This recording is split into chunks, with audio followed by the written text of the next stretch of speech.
noches, sean ustedes bienvenidos a un nuevo espacio de noticias aquí en Canal 100, el canal de la Cooperativa de Agua, Energía y otros servicios comunitarios de 2 de mayo limitada. Quien les habla, Daniel Orloff, y en los próximos minutos vamos a actualizarles de toda la información de los últimos días, de todo lo que ha pasado en la región, en lo que ha pasado en la República Argentina, hoy también con información internacional, bueno, todo lo que consideramos que usted debe saber para estar al día, para ponerse al corriente de lo que ocurre en nuestra región y en el mundo.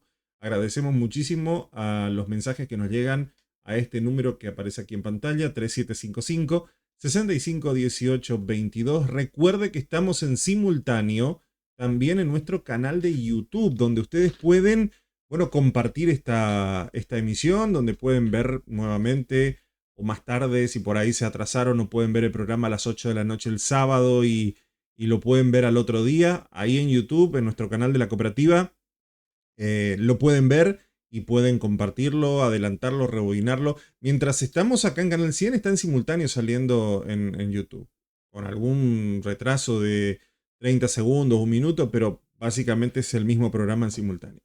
Bien, dicho todo esto, vamos a saludar a nuestros amigos de la localidad, colectividad estaba por decir, la localidad misionera de San Martín, que celebra un nuevo aniversario. Esta ciudad, que está ubicada sobre la ruta provincial 103, a pasitos nada más de Oberá, fue fundado 25 de enero de 1942 y fue bautizada así en honor a San Martín de Tours.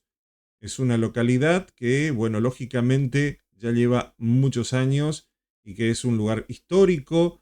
En su nombre es honor al santo San Martín de Tours, quien fuera un obispo húngaro del siglo IV y con una rica historia en su saber, y a la vez fue muy reconocido mundialmente. Esta localidad se caracteriza por los cultivos de yerba mate, té y tabaco, que son prácticamente los núcleos económicos de este municipio.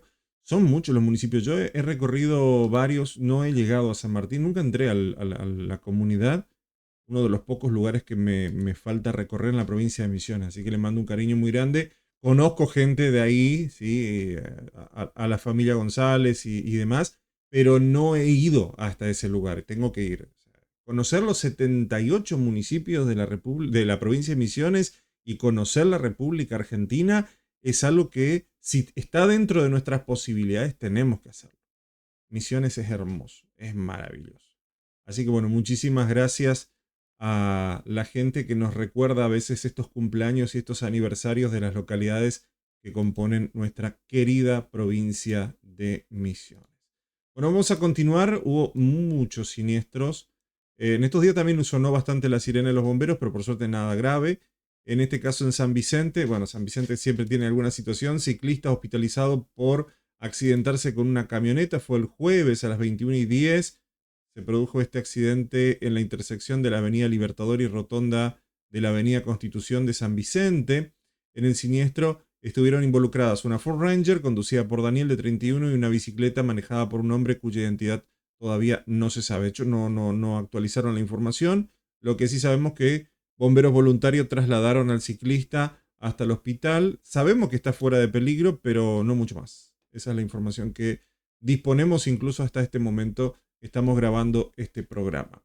También en San Vicente, un choque entre una camioneta y una motocicleta. No sabemos muy bien cómo ocurrió porque hay versiones encontradas sobre lo ocurrido. Lo que sí sabemos que fue ayer viernes a las 7:40 en el tramo de la ruta provincial 13 a la altura del kilómetro 4 en San Vicente. Recordemos que el kilometraje de la ruta provincial 13 cambió. Ahora es de San Vicente hacia el Soberbio. Antes era al revés. Bueno, ahí se puede distinguir una moto Guerrero Cross de 150 conducida por Miguel, y esta habría impactado una camioneta, una Toyota Hilux manejada por Darío de 31. Según el informe preliminar, ambos vehículos circulaban en la misma dirección, o al menos eso se cree, de San Vicente hacia el Soberbio. Por motivos que se investigan, la motocicleta impactó la parte trasera o el costado de la camioneta y el conductor sufrió lesiones, trasladados por bomberos voluntarios al hospital de San Vicente, al SAMIC de San Vicente. Ahora veremos qué dice después las pericias y sabremos realmente lo que ocurrió. Bueno, por otro lado, esto es algo que ustedes mismos nos mencionaron al teléfono que aparece en pantalla, 3755-65-1822, y es el estado de las rutas en la provincia de Misiones. Nos han hecho muchísimos comentarios, más de rutas provinciales que de rutas nacionales, ojo, pero las rutas nacionales hay tramos en donde realmente la situación es bastante grave. El tránsito pesado, la falta de mantenimiento, el agua que corre por debajo de la cinta asfáltica genera vacíos o el escurrimiento de la tierra dejando solamente la capa de piedras, y el asfalto, como es un material elástico, por eso se pone asfalto, porque el elástico cede cuando cruza el vehículo y cuando pasa en teoría vuelve a estar como anteriormente se encontraba. Entonces, al ser un material elástico, permite que la ruta se mantenga constantemente en forma o digamos en estructura. Pero ¿qué pasa si constantemente están cruzando vehículos pesados? No le da tiempo a regresar, entonces se generan las huellas, sumado a que por debajo la compactación del suelo ya se perdió, se empieza a resquebrajar y se empieza a acumular agua, como vemos en estas imágenes, lo cual es peligrosísimo porque en días de lluvia uno cree que el asfalto está parejo y llega a ese punto, el vehículo resiente, el agua levanta el mismo vehículo y te puede llevar al carril contrario. Por lo general siempre la huella derecha es la que se hunde. Entonces al impactar en el agua, levanta el lado derecho del vehículo por naturaleza, por física. El auto se tiende a ir hacia la izquierda y si viene otro vehículo de frente te impacta porque había un espejo de agua sobre la cinta asfáltica. Entonces, trabajar con esta iniciativa es parte de lo que decía la diputada nacional Sofía Brambilla, que sumó a otros de Unión por la Patria y demás, que bueno, extendían en todo el país. Es cierto que acá en Misiones, en gran mayoría la Ruta Nacional 14 no está tan mal, la Ruta Nacional 12 sí tiene partes y trayectos donde hay hundimiento de suelo por el movimiento de madera, hay terceras trochas que fueron agregadas recientemente y se nota la diferencia con respecto a la Ruta Nacional. Se hizo de muy mala calidad o de una calidad no acorde al tránsito que lleva Ruta Nacional 12 y se nota las huellas, pasar de un lado al otro, se siente la huella en la ruta y es peligrosísimo. Por un lado impide que uno vaya rápido, pero por el otro, lógicamente, el riesgo de los días de lluvia o días de frío, donde por ahí se puede acumular hasta un poco de hielo sobre la cinta asfáltica, es un problema. Así que las rutas, bueno, lógicamente están siendo analizadas. Hay un respaldo importante como la Federación Económica de Corrientes, la Confederación Económica de Misiones, la CAME y la Sociedad Rural también, que buscan garantizar que los ciudadanos, aparte de proteger el tema turístico y comercio de la producción regional, bueno, puedan circular libremente, ¿no? Que no te accidentes. Recordemos que son muchísimos los accidentes por año y la gran mayoría fatales. Obviamente, el 99% son por impericias de los conductores y el 1% por cosas que ocurren dentro del asfalto o que ocurren sobre la cinta asfáltica, pero, o daños, o digamos, problemas mecánicos, pero en gran medida, lógicamente, las rutas tienen que ser restauradas. Las banquinas principalmente. Lo que es banquina y señalización de las mismas de rutas provinciales acá en Misiones es gravísimo, gravísimo lo que está pasando. Hay lugares donde prácticamente no te avisan que hay lomos de burro, que lomo de burro es una forma elegante de decirlo, porque son topes altísimos que tocan debajo del auto, lo que es la ruta costera 2, por ejemplo, tiene varios trayectos donde no está señalizado y si no hay banquinas en zona de noche, cuando uno quiere bajar por algún desperfecto mecánico, se va a encontrar con que quizás la diferencia de altura entre el asfalto y la banquina puedan provocar un accidente. Entonces todo eso se tiene que evaluar por una cuestión de seguridad y esperemos que sea. No es solamente una cuestión de inversión, es también una cuestión de revisión y hacer pequeñas cositas para mejorar por lo menos la experiencia. Conducir en Misiones tendría que ser un placer, ya lo hemos dicho. Por sus paisajes, por lo lindo que es, uno tiene que ir tranquilo disfrutando. Pero es complicado, hay muchas entradas a ruta nacional, más de las que deberían, ese trayecto de San Pedro hasta Campo Viera, hay demasiado, hasta me animaría a decir hasta Oberá, hay muchísimos accesos de parte de las colonias a la ruta, lo que hace que también termine embarrada y frenar sobre las mismas sea un riesgo. Bueno, son muchos factores que alguien con gestión y con necesidad de poner orden debería empezar a pensar y también proponer.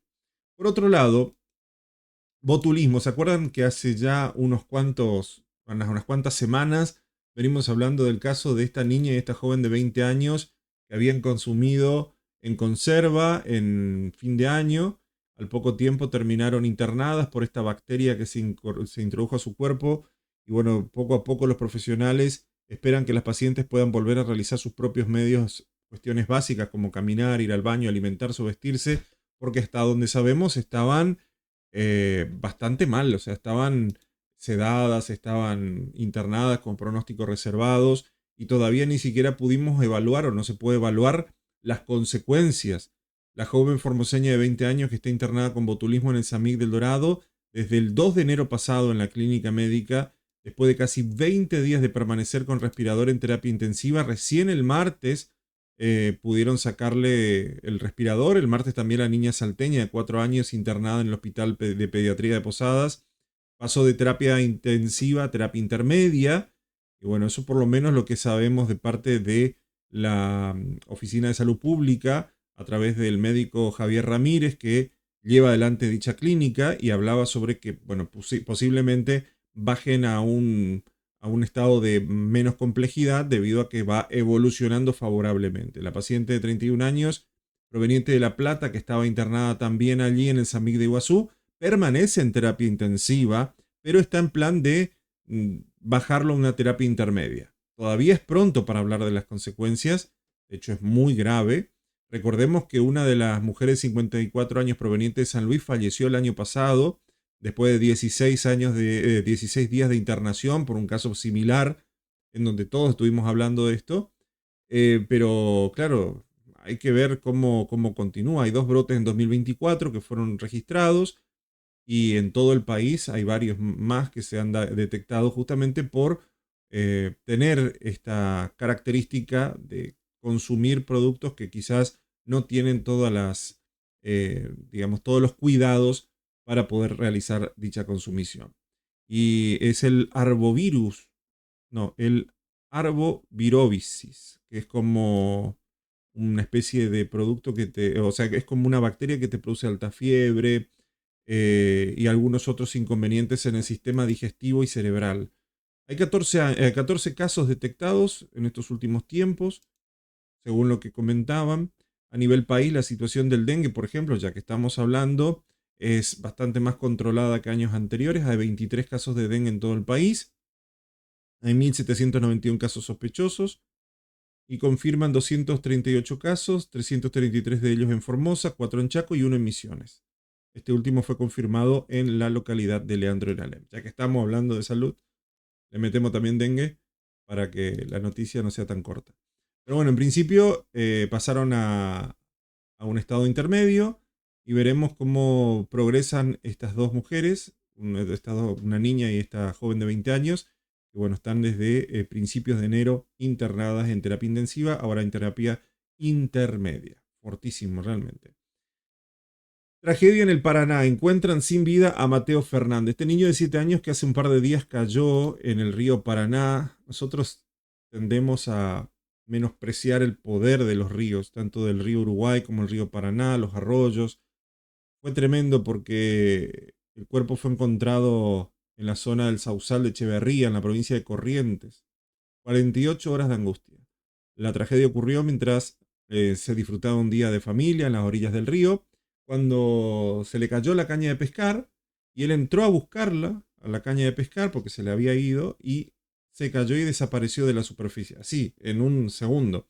Tras 48 horas de búsqueda, el cuerpo de Mateo Fernández, el niño de 7 años, había sido arrastrado por las corrientes y terminó prácticamente hasta allá. Fue hallado a 5 kilómetros del lugar donde estaba junto con su familia, junto con amigos y pescadores locales que sumaron esfuerzos para tratar de encontrarlo. Ocurrió el jueves y lamentablemente ese día para disfrutar de las vacaciones se convirtió en una pesadilla. Varios pescadores nos dijeron que debíamos tirar una red rápidamente, pero los prefecturianos no nos dejaron. Aclaró Ezequiel que también criticó la demora del inicio del operativo de búsqueda. Un comisario no nos dejó que nuestros amigos de Posada y Virasoro nos ayuden. no nos dieron ningún motivo, por una cuestión de seguridad aparentemente, pero la cuestión es que este niño que aparece aquí en pantalla, a ver si lo puedo poner bien, terminó lamentablemente muriendo por una situación que, qué sé yo, podría haber sido evitada. Este chico se le cayó la cañita de pescar, fue a buscarla en un descuido de cosa de 5 segundos, cayó al agua, la corriente, que parece que el agua está tranquila, pero por debajo, si te vas a 1 metro o 30 centímetros, la corriente es muy fuerte y se lo llevó. No hubo más nada que hacer, lamentablemente. Es que el agua es traicionera. Como todos los elementos, siempre hay que tener mucho cuidado. Agua, fuego, siempre hay que tener mucho cuidado con ellos. Rescataron a una mujer que era retenida por la fuerza por su ex. La víctima de 40 años fue asistida por la policía tras estar 5 días desaparecida. Fue detenido un prefecturiano de 38 años. ¿Dónde fue? Fue en Itaimbeguazú.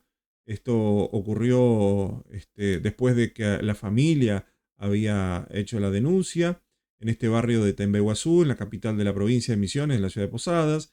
La misma era retenida por la fuerza por su expareja, quien también tenía una medida cautelar de acercamiento. Es decir, ya había un conflicto previo, le habían ordenado que no se acercara, el hombre la secuestra, la lleva a este domicilio, donde se hace un procedimiento junto con la Brigada de Investigaciones y Drogas Peligrosas del Grupo de Operaciones Especiales, sería, ¿no? Que interrumpieron el domicilio sobre calle Campanillas y pusieron en resguardo a la mujer, gracias a Dios. Bueno, en el nombre de este hombre acusado, este hombre de 38 años, los uniformados le secuestraron una pistola de 9 milímetros, más de 50 cartuchos y un revólver calibre 22, varias armas blancas y una pequeña cantidad de marihuana. Menos mal que lograron rescatarla a tiempo, porque una situación de estas características es tremenda, pero tremenda, tremenda, tremenda. Vamos a hablar del tabaco, señoras y señores, porque la Cooperativa Tabacalera de Misiones comenzó a copiar tabaco antes de fijar precio y esto provocó algún tipo de rechazo, ¿no? Fue bastante cuestionado. Cualquier tipo de acopio tiene que salir recién después que hay una concertación de precios, ¿no? Esa es la idea, o al menos esa fue la postura del Ministerio del Agro. Y desde la Asociación de Plantadores de Tabaco de Misiones y de la Cámara de Tabaco, la ACTIM y demás, lo acusaron de buscar desvirtuar la negociación. Vamos a escuchar un poco a ver qué decían De nuestros Enrique colegas Bongers en relación a este tema. a propósito de la decisión y el anuncio ayer del Gobierno Nacional de eliminar las retenciones para economías nacionales, escuchando también el impacto desde el gobierno. ¿Qué significa esto? Bien, ahí lo tenemos. Ahora sí, espero que ahora no tengamos tanto eco. Facundo, ¿nos escuchás bien ahora? Te escucho perfecto, Martín. Buenísimo. Bien, está, bueno, sí. volvamos al principio. Es importante saber, decías que ya la Forestroindustria tenía retenciones cero, en eso se había avanzado mucho. Sí, el tabaco también tenía retenciones ceros. Hoy justamente estaban viendo las industrias subproductos del tabaco. La lámina del tabaco... A ver, tanto el tabaco, la yerba, la Forestroindustria y el té estaban exentas. ¿Ya? Esto es importante aclarar. Que es el de mayor exportación, desde septiembre del 2023 estaban en 0%, entonces ahora generalmente cuando se anuncian retenciones y uno dice tabaco, dice agroforestroindustria, siempre hay, vamos a poner si se quiere, subproductos que dependen de ella. Y ahí entran las industrias y entra la nomenclatura de exportación, viendo si en todas las áreas, o por lo menos por lo que vimos hoy, todas esas áreas quedaban en 0%, lo cual nosotros lo vemos con muy buenos ojos por parte del gobierno provincial, ¿no? Sí, te pregunto esto, después continuamos con el tema porque recién Silvia leía y nos mandaban desde la Mayadap un comunicado pidiendo que emulen esto, que copien esto desde municipios y provincia, que de bajar los impuestos en este caso. ¿Recibieron este pedido? ¿Hay posibilidad de reuniones? No lo recibí, pero insisto que quede muy claro, la única provincia del país donde los productores de materia prima no pagan impuestos es Misiones. Perfecto. O sea, entiendo la parte industrial que pueda llegar a tener un pedido, de hecho Mayadap representa más al área de la forestindustria industrial, pero el productor primario, el que te vende mandarina, el que te vende yerba, el que trabaja y hace la primera venta de lo que produce en su chacra, no paga ingresos brutos. A ver si le adelantamos hasta la parte donde habla del tema de tabaco? Porque después vamos a estar hablando del tema de retenciones. A ver. Informes oficiales sobre este caso, que también tuvo mucha connotación mediática, sobre todo en los grupos hoy en la mañana, pero ya de decirlo y puntuarlo de que la concertación de precios y que CTM va a estar el martes y de ahí va a salir. Bien, pero Por esto eso, no modifica nada esto, digamos. no, a nivel simbólico sí, porque hay que ver cuál eran las referencias. Nosotros dimos aviso a todas las instituciones que están a cargo sobre que es un hecho que no debería hacerse, pero no modifican volumen a lo que va a pasar a partir del martes, que sí sería el inicio de acopio. ¿Cómo está el sector tabacalero? Bueno, lo que situaciones climáticas, diferentes No, situaciones. situaciones climáticas fue muy... A ver, el año pasado, más allá de enero, tuvimos muy buen pronóstico, digamos, mucha lluvia, lo cual fue muy bueno, tanto para no solamente tabacalero, tealero, de hierba, todo lo que es producción de hoja, ¿no? Sí, Y, sí. y el incremento en el sector tabacalero va a ser exponencial este año, por la cantidad de producción que se tuvo. Y el gran desafío, que no te quiero decir martes ahora, porque el martes vamos a definir el precio, esperemos definir el precio de inicio de acopio, esperemos que sea a relación dólar, porque ahora se dolariza mucho la economía, y más sobre todo Sí. cuando hablamos de tabaco, Sí, sí, por sí. cuestiones de economía de frontera, ¿no? Podamos superar lo que fue el año pasado. Bueno, año 2025, la motosierra sigue todavía en algunos sectores, o ya terminó, no sé cómo lo tomas vos, y en la yerba sigue todavía en una situación incierta. Sí, es acostumbrarse a los nuevos mercados. Y esto lo digo, después me van a decir que parece que uno da una opinión y dice, no, pero vos, no. Cambió la forma de trabajar que nosotros veníamos haciendo. Tuvimos 22 años en el Instituto Nacional de la Yerba Mate. Hoy el libre mercado es el ordenador de precios, quien establece a través de la oferta y la demanda el precio del kilo de hoja verde. Y en el del tabaco seguimos con la misma metodología y seguramente el martes con las asociaciones y con las entidades tanto cooperativas como empresariales vamos a llegar a una respuesta seguramente favorable para...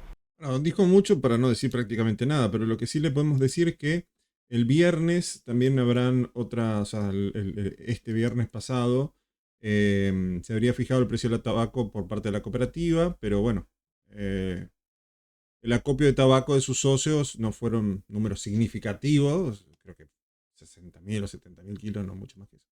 Y la Asociación de Productores de Tabaco de Misiones, la Cámara de Tabaco o la Asociación de Campesinos Tabacaleros Independientes de Misiones, ACTIM, bueno, estaban bastante enojados por ello. Tenemos que esta legalidad, este acuerdo de caballeros, porque no hay ninguna normativa que lo impide, ¿no? Pero hasta ahora la posición oficial siempre habría sido la misma.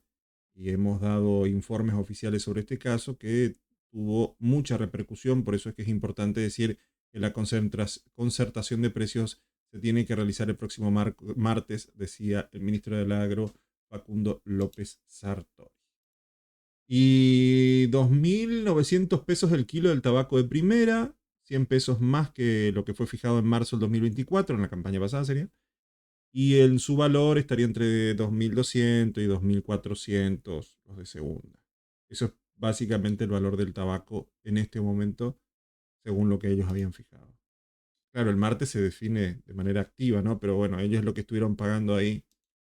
Y lógicamente el comunicado de la CTM fue bastante fuerte con el tema del accionar, señalando que el Consejo de Administración está en desacuerdo con las acusaciones de las entidades tabacaleras, cuales consideran en el escrito hecho público que el acopio sin acuerdo previo representa una provocación. Pará, claro. Cositas que pasan. Escasez de lluvia, pues yo decía ahí hubo varias lluvias, claro, fue el año pasado lo que se refería el ministro, porque este año pasamos ya casi 2 meses sin lluvia, o sea, lo que llovió ayer y lo que está lloviendo hoy realmente ayuda prácticamente a poco y nada. Entendamos de que me contaba un vecino de que hay zonas de pasto donde ya la tierra debajo del pasto se resquebraja de tanta sequía que hay. Es poco común lo que estamos viviendo. Hay pasto que se ha quemado completamente y esto afecta a los cítricos. Entendamos que las plantas de cítricos necesitan mucha agua, o sea, no es simplemente regarle. Y un truco muy interesante, cuando ustedes van a regar un árbol o una planta de metro, metro y medio, traten de regar a metro y medio de la planta para que todas las raíces absorban el líquido. Porque si solamente le riegan, ponele un balde que tiene unos 10 litros, o 8, le tiran sobre lo que es el tronco de la planta, lo que van a hacer es que se humedezcan las raíces que están cerca del centro, que sí son mayoritariamente la cantidad de raíces, pero va a absorber el agua hasta donde se moje. Después todo lo que es la punta de las raíces queda seca, entonces se echa un buen porcentaje sobre lo que es el ramal de la planta y luego se redistribuye alrededor para que toda la planta absorba y toda la tierra alrededor de la planta absorba el agua y no se desperdicie demasiada cantidad. De todas maneras hay que cuidar el agua, gente, tampoco podemos darnos el lujo de estar regando todo, ¿no? Pero ¿qué pasó con la situación actual de muchas de las frutas de estación? Por la falta justamente de lluvias, el calor, retrasaron la maduración de diversos frutos típicos de esta época de verano, por eso hay pocas ofertas en las ferias francas, y esto afecta a los productores locales, ¿no? Los cultivos misioneros, en gran mayoría se han encontrado con un panorama bastante complicado. Acá vemos un mango que todavía son bastante requeridos en esta época, sin embargo, por ejemplo, el ananá, bueno, el ananá no creo que haya sufrido demasiado, el ananá se aguanta, incluso queda más dulce. La sandía depende cuánta agua, también queda un poco más dulce cuando hay un poquito de sequía, no tanta. Lo que sí, lo que son cítricos se secan completamente, no empiezan a brotar y se secan. Luis Acuña, técnico e investigador del Instituto Nacional de Tecnología Agropecuaria, más conocido como INTA, en Monte Carlo, explicó que, bueno, hoy por hoy la fruta estrella del momento es el ananá. Le sigue el mango, el ananá es una fruta muy resistente a todo tipo de inclemencia, eso es lo que decía, salvo las heladas, es verdad, porque es una fruta tropical, entonces el frío ya le afecta porque no está acostumbrada, no está adaptada, pero sí está adaptada al calor y a la sequía. Además crece tanto en primavera como en verano, donde la cantidad de agua por ahí no es tanto. O sea, en primavera tienen agua, acumulan esa agua y la aprovechan para esta época. Entonces la cosecha del ananá es más que nada en Andresito, Aurora, y es una muy buena fruta.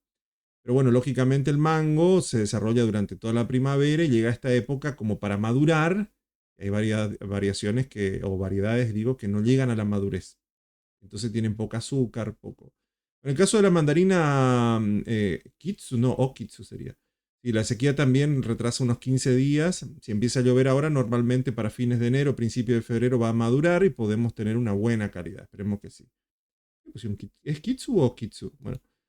Por su parte, Mariela Ruiz Díaz, presidenta o presidente de la Asociación Civil de la Feria Franca de Posadas, contó que hay un panorama bastante complejo con el tema de la falta de agua. Está afectando todo lo que es la producción hortícola, eso sí, zapallitos, pepinos, mandioca, incluso en algunas zonas hay como en Ruiz de Montoya. Las frutas vienen de menor calidad y hay escasez directamente. El tema de la mandioca, por ejemplo, se hace la plantación, sobre todo cuando se hace para comercializar en tierra colorada. Y la tierra colorada no retiene tanto el agua como puede ser, bueno, depende. Si hay mucha sequía y el pasto se muere, al llover el agua se resbala y se va, no entra. En tierra colorada absorbe hasta un punto y luego se desplaza, lo que hace también que haya movimiento de suelo. Por ahí lo que evita el movimiento de suelo es la vegetación. Y donde se planta mandioca por lo general es tierra colorada. Y en lugares como Ruiz de Montoya hay mucho desnivel de suelo. Entonces corre el riesgo de que las plantas sean desplazadas o que terminen sufriendo y no haya una buena cosecha si es que llueve mucho en poco tiempo. En principio sería eso, ¿no? Eso es lo que traté de explicar. Veremos cómo sigue. Bueno, despiste fatal en Posado. Un motociclista perdió la vida tras caer en una boca de tormenta. Fue un trágico ocurrido el jueves en la ciudad de Posadas. El siniestro se produjo alrededor de las 18:30 en la intersección de las calles 154 y Figueredo. El hombre perdió control de la bicicleta y terminó allí. Así que bueno, Criminalística trabajó en el lugar, en esta imagen que comparte la policía de la provincia de Misiones. En Iguazú también dos motos chocaron de frente, enfrente del hospital. Si ustedes conocen Iguazú, saben que el hospital está sobre una de las principales avenidas. No sé cómo, porque es una zona difícil de encontrarse de frente con otra moto.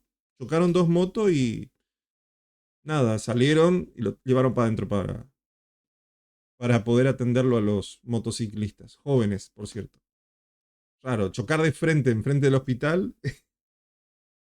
Qué cosa re loca. Eso fue anoche en Iguazú. Ahora sí, entramos al tema de esta semana que tiene que ver con la reducción de retenciones que aplicó el gobierno nacional al campo. Entendamos esto porque he leído por ahí que decía, el campo le dobló el brazo a Milei. Y en realidad Milei tiene desde hace mucho, incluso en campaña, diciendo que iba a, dentro de los 12 o 18 meses de la gestión, iba a bajar las retenciones. Y luego, durante este año que pasó, 2024, dijo que entre enero y marzo iba a reducir las retenciones. Claro, las ideas eran de eliminar las retenciones siempre. El problema es que no hay suficiente recaudación todavía. Estamos cerca de, el superávit está cerca de los 6.000 millones de dólares. Y para eliminar las, digamos, estas retenciones de manera definitiva, se tiene que recaudar cerca de 8.000 millones de dólares. Yo entiendo que es complicado para quien no maneja temas económicos, cómo se hace para poder tener superávit si vos vas bajando las retenciones, que es el principal ingreso de dólares al país. ¿Cómo haces para poder juntar fondos y pagar la deuda? Porque ahora vienen vencimientos antes de marzo de casi 400 millones de dólares. ¿Cómo se hace? Bueno, la cuestión es muy simple. Cuando vos bajas tasas, cuando vos bajas impuestos, aumenta la inversión. Muchas empresas que antes se limitaban por una cuestión netamente administrativa, burocrática o impositiva, deciden apostar más y producen más, por ende aportan más. Quizás en menor cantidad, pero al tener mayor volumen, el ingreso es mayor a nivel nacional. Lo mismo pasa con las pymes o con otros emprendedores que a nivel nación deciden apostar. Antes ni se les ocurría independizarse y crear una industria. Hoy se juntan 2 o 3 inversores y crean una industria nueva, lo que trae nuevo capital. Antes no se animaban porque era muy alto la carga impositiva. Si tenían que contratar gente, la carga impositiva también los mataba. Entonces se frenaban en la inversión y quedaban ahí con su dinero o en resguardo en los bancos o la invertían en otras cuestiones, en bolsas. Siempre es mejor invertir en algo que genere ingresos, no solamente en estos truquitos económicos que aprendimos los argentinos durante estos últimos 3 o 4 años. Entonces, al tener baja en impuestos, en retenciones, un productor se anima a producir más. Si antes producía 50 terneros, ahora producí 150. Bien, esos 50 terneros pagaban tanto de retención, pero al haber 150 terneros, en 2 años van a producir lo mismo y le va a dar mucho más margen de productividad a la Argentina. Y vos me dirás, y si gana lo mismo, ¿por qué permitir que tenga 150 terneros y no solo 50 y sacar la misma ganancia? Porque al tener 150 terneros, quizás la nación reciba la misma cantidad de ingresos que teniendo 50 el productor, pero el productor a su vez va a dar más mano de obra, más trabajo, porque mantener esos 150 terneros no es lo mismo que tener 50. Ya va a contratar a una persona, ya va a tener un contrato en blanco, ya va a aportar, va a hacer aportes jubilatorios, ya va a tener fondos la nación para pagar mejor las jubilaciones, va a permitir aumentar las jubilaciones como lo hizo este mes. Entonces, todo eso es una cosa que va detrás de la otra. Bajar impuestos permite hacer mayores inversiones. Esto es para que se entienda, nadie lo está explicando, no entiendo por qué. Pero bueno, volviendo al tema de la mesa de enlace, el problema es que esto solamente va a llegar hasta junio. Es decir, febrero, o sea, lo que es enero, febrero, marzo, abril, mayo y junio, para darle un visto bueno al campo, porque era promesa de campaña de Javier Milei y porque se dijo durante el transcurso de este 2024 que así se iba a hacer, para tener un margen. Lógicamente, al Fondo Monetario Internacional le interesa que nosotros paguemos la deuda y no le gusta esto de la baja de ingresos, porque ¿cómo vas a pagar la deuda si es que no entienden lo que acabo de explicar hace un ratito? La Comisión de Enlace de las Entidades Agropecuarias expresó el viernes su apoyo a las recientes medidas del Gobierno Nacional sobre la reducción y eliminación de derechos de exportación. Sin embargo, subrayó la necesidad de que estas iniciativas trasciendan lo temporal, lógicamente, y se conviertan en algo estructural. Desde hace meses se viene advirtiendo sobre una situación crítica para el sector agroalimentario que se agravó significativamente en las últimas semanas y por esa razón el jueves pasado, tras una reunión con las entidades, solicitaron públicamente un alivio fiscal y alertamos sobre una grave crisis que atraviesa el sector como consecuencia de una combinación de factores internos y externos. Eso es lo que decían las 4 entidades agrarias. Esto es la Sociedad Rural Argentina, la Federación Agraria Argentina, la Confederaciones Rurales Argentinas y la Coninagro, que emitieron un comunicado en conjunto. Hay inversiones y trabajo genuino, que es lo que están buscando básicamente. Se ha aportado, según ellos decían, más de 200.000 millones de dólares en retenciones y creemos que ha llegado el momento de que los recursos se transformen en inversión. Básicamente es eso, ¿no? Y lo dispuesto dice que las retenciones de soja bajan 7 puntos conceptuales, situándose en 26%. Las alicuotas para el aceite y harina de soja disminuyeron un 6,5 puntos, quedando en 24,5. El trigo, el maíz, la cebada y el sorgo experimentaron una baja del 2,5 puntos, quedando en 9,5, pues ya habían tenido una merma. Para el girasol y la reducción también será del 2,5%, situándose en 5,5%. Y en cuanto a los productos de economías regionales, la percepción de derechos de exportación será eliminada de manera permanente en estos casos, ¿no? En Misiones la situación, bueno, es diferente porque acá ya se habían dado excepciones solo para la provincia de Misiones. A ver qué decía el gobernador de Córdoba. Los efectos climáticos, el campo y la producción ha hecho mucho esfuerzo para sostener a la Argentina en todo este tiempo, pero ahora ya no hay esfuerzo que valga. Y el 94% aproximadamente es presión de impuestos nacionales.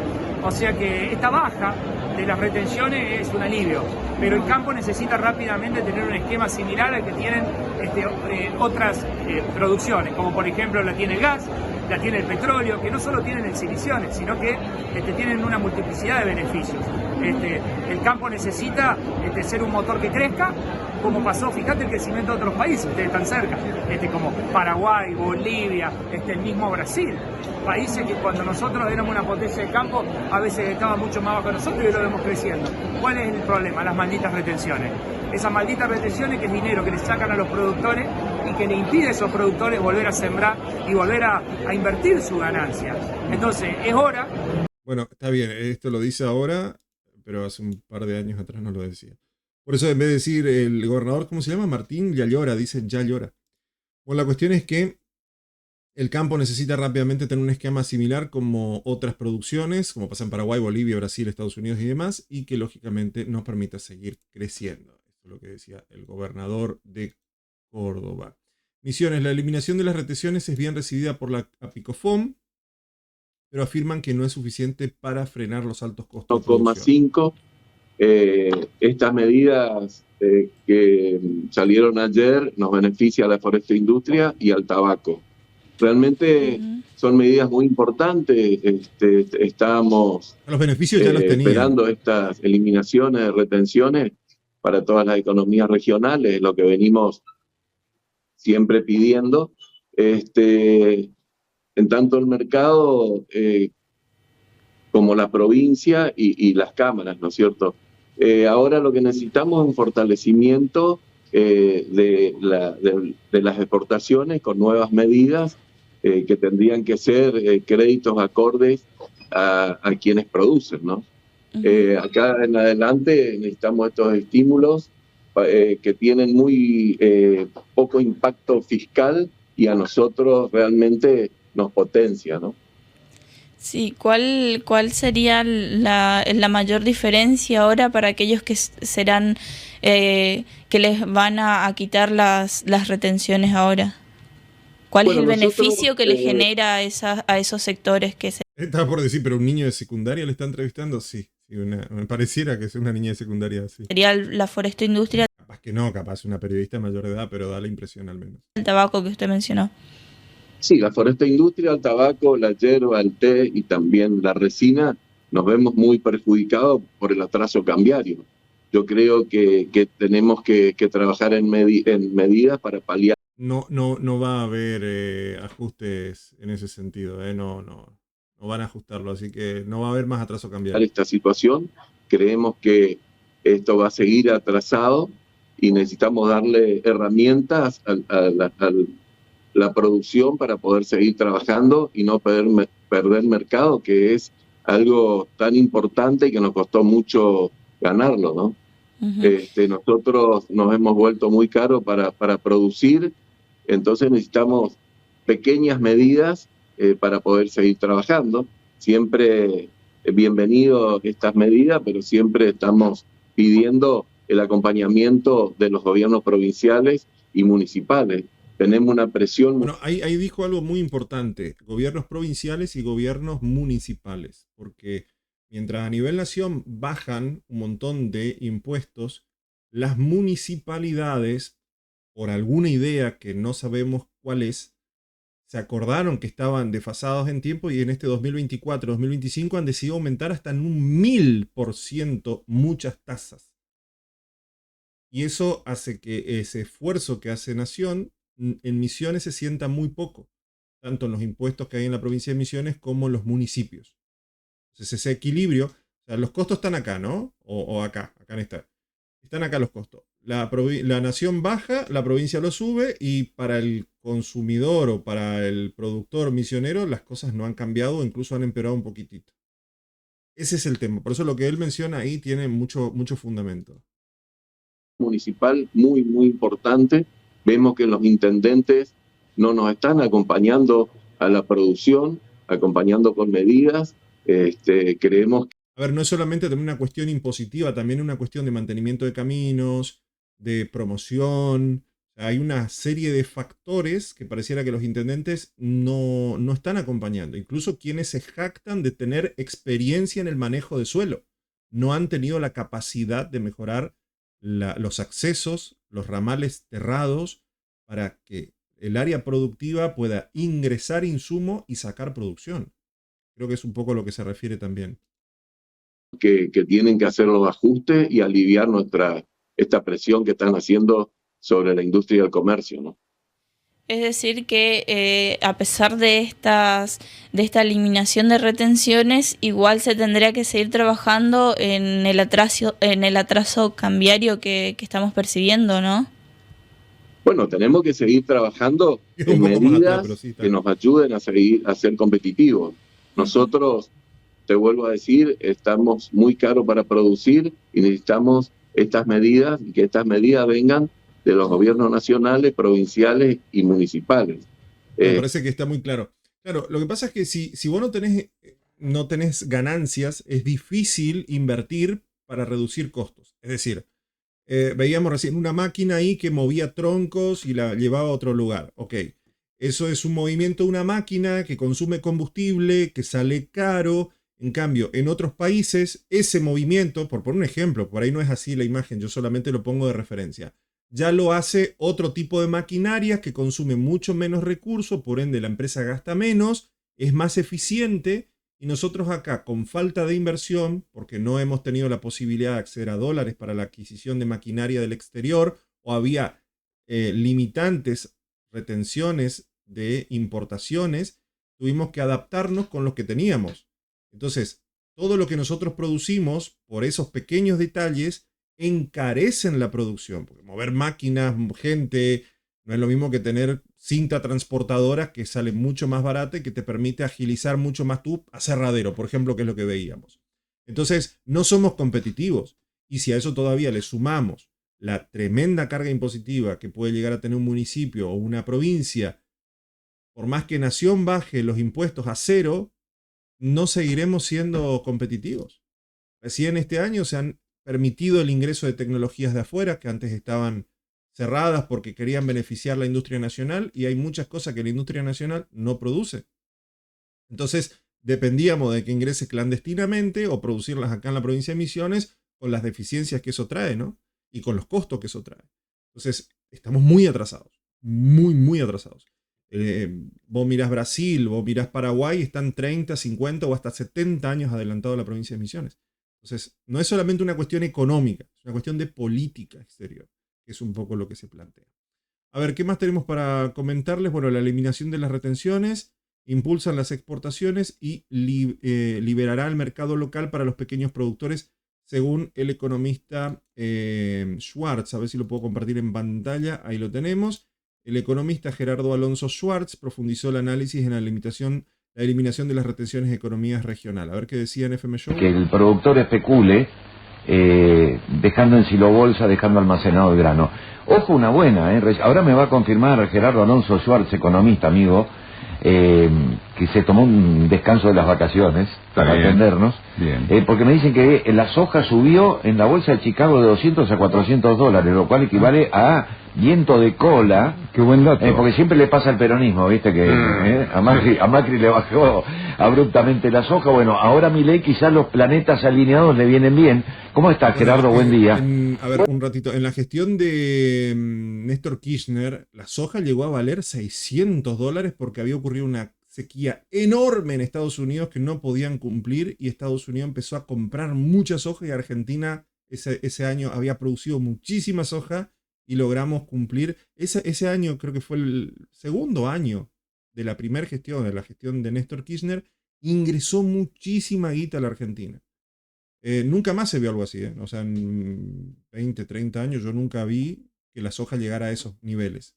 Pero 200 y algo ya es bastante buen precio. ¿Qué tal? ¿Cómo están ustedes? Bien, definí esta mañana como un vaso de agua la eliminación de las retenciones en lo que equivale, en lo que respecta a las economías regionales en Misiones. Yerba, té, ya no pagan retenciones, a la Foresta Industria se la había quitado el gobierno, que las reimplantó el gobierno de Milei apenas llegó, pero a los pocos días la quitó.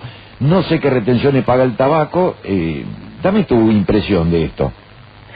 Bueno, esto entiendo yo de que viene en primer lugar como respuesta a un reclamo de los productores de la zona núcleo de la Argentina, los productores de soja, trigo, maíz y demás, por el hecho de que en estas regiones, si bien, como estaban diciendo recién, muy acertadamente, están subiendo los precios internacionales, en la Argentina, en esa zona, hay problemas de humedad, problemas de lluvias, sí, pocas lluvias, con lo cual los volúmenes exportados o los volúmenes producidos y por lo tanto luego lo que será disponible a exportación están cayendo bastante fuertemente, por mismas previsiones estaban cayendo muy fuertemente. Entonces, dentro de ese marco se hablaba de una campaña no muy buena en volúmenes y esto afecta la rentabilidad de los productores, por supuesto, sobre todo aquellos productores que están más alejados del puerto de Rosario. Sí. El que está cerca de San Lorenzo, Rosario, no hablemos de Córdoba. El que está sujeto al pago de carga, de la carga que es carísima en la Argentina. Exactamente, ¿no? Exactamente. Y ahí estamos pensando en que los más beneficiados por esta baja de retenciones son aquellos productores de Santiago del Estero, de Salta y demás, que también se producen estos cultivos y que tenían justamente, estaban más afectados por estas retenciones y a su vez esta caída muy fuerte que se preveía en los volúmenes. Me arruinaste el día, Gerardo, me arruinaste. Bueno, otra cosa importante también es que Argentina apostó como transporte a los camiones cuando en un inicio todo era vía férrea o con ferries a través de los ríos, que reducían un montón los costos de transporte de combustible y materia prima. Con la llegada de los sindicatos fortalecieron el tema de los camiones que llevan muchísimo menos volumen, a muchísimo más costo y con muchísimo más gente. Más gente aporta más dinero a un sindicato, al aportar más dinero a un sindicato lo hacían más fuertes. Claro, no es lo mismo un maquinista que lleva un tren de no sé cuántos metros con no sé cuántas toneladas de carga que un camión que lleva una persona que lleva unas pocas toneladas. Entonces la Argentina también retrasó en ese sentido. Entonces si vos estás más alejado de las zonas portuarias, al no haber un sistema de trenes o férreo que transporte la mercadería hasta el puerto, tenés que hacerlo inevitablemente con un transporte terrestre a combustión, que ya demanda un costo de combustible, de personal, de tiempo, de cantidad. O sea, estamos muy para atrás en muchas cosas. Por eso es lo que mencionaba justamente el economista Gerardo Alonso Schwartz en FM Show. También tiene bastante sentido y bueno, le hago esta pequeña aclaración. Hay que ver también cómo se implementa la baja de las retenciones, ¿no? Porque cómo afecta en particular a cada caso. Nosotros siempre hablamos de la macro, pero nunca hablamos de la micro, de lo que corresponde a cada provincia. Bueno, el gobierno, por otro lado, desplazó a ver si lo puedo acomodar un poquito mejor, así ustedes lo pueden ver en pantalla, a Rodolfo Barra, que bueno, lógicamente estaba dentro del área de la Procuración del Tesoro, hizo no sé qué movida que molestó. O sea, ya la idea era sacarlo porque ya habían visto que estaba haciendo varias cositas que no gustaban. Milei se había ido a Suiza y desde Suiza adelantó para que este lunes el ex juez penal Ricardo Manuel Rojas ocupe este cargo. Así que Rodolfo Barra, procurador del Tesoro, se lo quitó porque, bueno, había hecho algunas medidas contra el gobierno, había permitido algunas demandas contra la Casa Rosada, y veremos cómo sigue la situación del mismo. Santiago Caputo se iba a reunir con el juez de la Corte, ex juez de la Corte Suprema de Justicia del menemismo este lunes para definir su futuro. Y una vez más Milei hubiera regresado del exterior, vuelve creo que mañana. El jefe de Estado apuró el desplazamiento desde Suiza y la reunión con el ex ahora funcionario se canceló. Acá está quien podría ser quien lo reemplace. O sea, no hubo una comunicación en profundidad con Barra, lo echaron telefónicamente sin mucho más preámbulo. Aparte seguramente Barra sabía lo que estaba haciendo y no mucho más. Ya está. Así que ahora asume él. Me encanta cuando dicen del menemismo. En realidad asumió en épocas en que Menem era presidente, pero el Poder Judicial no tiene nada que ver con el Poder Ejecutivo. Aunque a veces hay influencias, pero bueno, no es el caso. Por otro lado, el oficialismo descartó la eliminación de las PASO y apuesta a los gobernadores para asegurar la suspensión. Las negociaciones registraron pocos avances durante la primera semana de sesiones extraordinarias. Unión por la Patria juega al misterio y los libertarios ya dan por perdida la batalla para eliminar definitivamente las primarias abiertas y simultáneas obligatorias en el territorio. Vemos ahí en la foto a Pasalacqua. Pasalacqua parece muchísimas fotos con Milei, lo que refuerza esta idea de convenio, arreglo o por lo menos un acercamiento con los partidos libertarios, con el sector libertario del propio partido y otros partidos libertarios con la Renovación. Eso es lo que por lo menos se dicen, y viendo la foto uno puede llegar a esta conclusión, ¿no? La primera semana de sesiones extraordinarias en el Congreso transcurrió con muy pocas novedades. Del jueves 6 al martes 11 de febrero, recién de la semana que viene, los jefes de bloque, los más dialoguistas, ¿no?, se van a reunir con el presidente en la Cámara de Diputados para porotear los votos y ver posibilidades de cambio en los textos. Estamos hablando de Martín Menem, ¿no?, del presidente de la Cámara. Y el martes pasado el jefe de gabinete, Guillermo Franco, recibió en la Casa Rosada a Cristian Ritondo, Rodrigo Loreto, jefes del bloque del PRO y la UCR. En este encuentro ratificaron el apoyo de la nueva versión de ficha limpia y la iniciativa de juicio en ausencia y reiterancia. ¿Qué quiere decir esto? Que si un legislador falta mucho, afuera. Y lógicamente lo de ficha limpia creo que ya estaría firmado el decreto y posteriormente la aprobación en Cámara de Diputados sería simplemente un trámite. Pero bueno, no sé qué va a pasar con el tema de las internas del radicalismo, del PRO, bueno, todo eso está en veremos. Por otro lado, esto es internacional. Acá vamos a ver noticias positivas, si se quiere, porque Hamas había liberado a 4 soldados israelíes o 4 soldadas israelitas que estaban secuestradas, fueron liberadas. Acá vemos cómo las recibían y cómo las liberaban.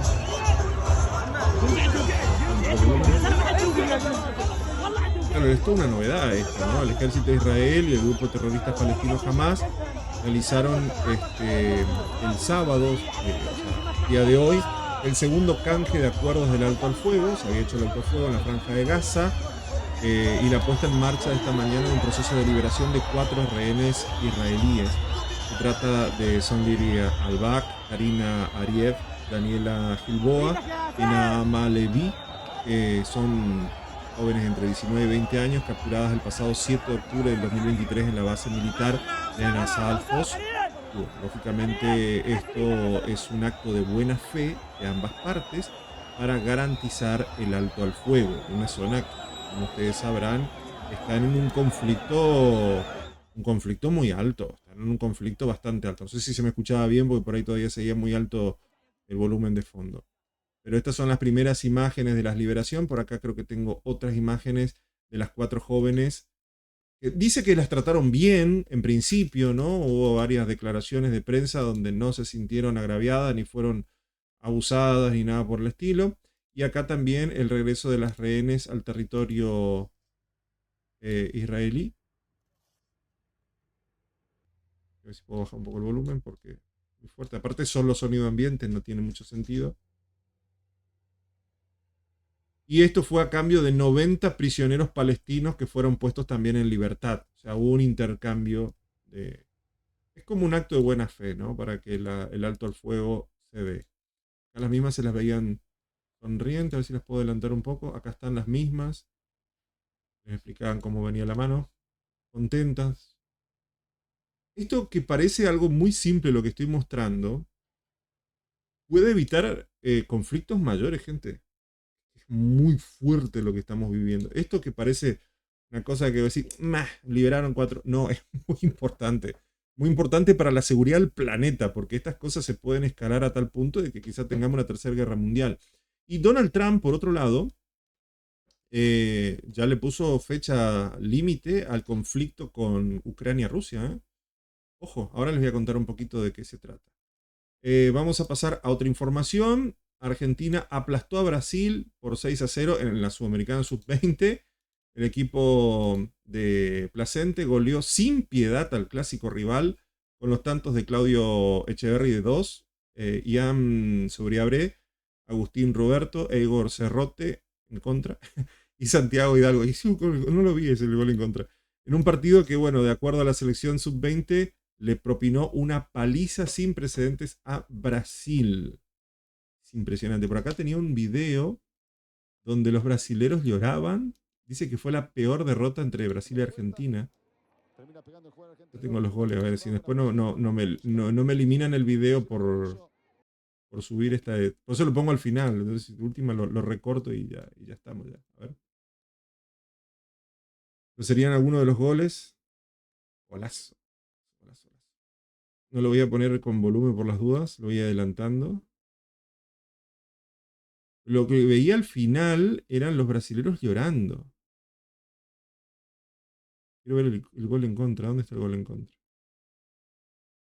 A ver, por acá. Qué lindo los muchachitos, ¿eh? Bueno, aparentemente la Argentina le dio una lección de fútbol a Brasil. ¿Este es el gol en contra? No lo sé. Claro, fue un gol en contra porque puso el pie para frenarlo. Ah, no. Este fue un gol legítimo. No sé, no lo vi el partido. Pero sí sé que estaban bastante enojados los brasileños. Estaban llorando. Habían un montón de fotos de ellos llorando. A ver si los tenía por acá. Bueno, no importa. Creo que estaban en los títulos del diario. A ver si lo tengo Infobae. Habían fotos. Es que pasa de todo. La carta de renuncia de Rodolfo Barra a la Procuración del Tesoro. Renunció. Bueno, lo echaron, lo redujeron. No sé. La pasaron mal. Esto es un repaso rápido de las noticias a nivel. El gobierno acelera el plan económico y busca obtener fondos frescos del Fondo Monetario Internacional para salir del cepo. Eso también es otro tema que lo vamos a charlar seguramente en próximos programas, porque la solicitud de préstamo, cancelando los anteriores que tienen mucha tasa de interés, vos recibís el nuevo préstamo, cancelás y lo que te queda con menos de interés también es bajar la deuda. La pagas del todo, pero reducir los intereses para después poder seguir pagándola. Y lo que les quería contar antes de terminar, lo de Donald Trump. Donald Trump propone aplicarle aranceles durísimos a Rusia si no para con la guerra. Punto. Dice Rusia, nosotros no, dice Donald Trump, nosotros no necesitamos de ningún país. Todos los países necesitan de nosotros. Entonces, Rusia lo único que tiene para ofrecer fuerte a la Unión Europea es el tema del gas y del petróleo. Y Estados Unidos propone entregarle por 10 o 15 años gas y combustible diferenciado a la Unión Europea para dejar de depender de Rusia y aplicarle sanciones tremendas. Y Rusia palma, porque lo único que le está dando ingreso en este momento a Rusia es eso, el gas, el petróleo. Y si se le corta esos suministros a la Unión Europea, por más que sea una medida que Rusia pueda aplicar como sanción a la Unión Europea por apoyar a Ucrania, también le corta lo que son los ingresos. ¿A quién le va a vender? China no necesita, India tampoco. ¿A quién le va a vender? ¿A Venezuela? ¿A Venezuela le sobra petróleo? ¿O le vas a vender petróleo a Venezuela? ¿A quién le vas a vender? Si estás del lado más chico del mundo. Entonces, Donald Trump dijo, bueno, terminen o si no le aplicamos aranceles, le cortamos el gas y le vendemos nosotros a la Unión Europea. Punto. Está, listo. O sea, en 2 segundos termina con la guerra entre Ucrania y Rusia. Putin creo que fue internado, si no me equivoco, el día viernes, o al menos fue llevado de manera urgente. Le dice con un control rutinario, pero nosotros creemos que no. Tampoco hay mucha información al respecto. Y veremos en los próximos días, las próximas semanas, si hay una charla con Putin. De hecho, creo que Donald Trump viaja ahora a China para hablar con el presidente de China y bueno, tratar de llegar a un acuerdo comercial, porque dice que si China no baja su acompañamiento a Rusia, también le va a aplicar sanciones a China y chao, listo. No.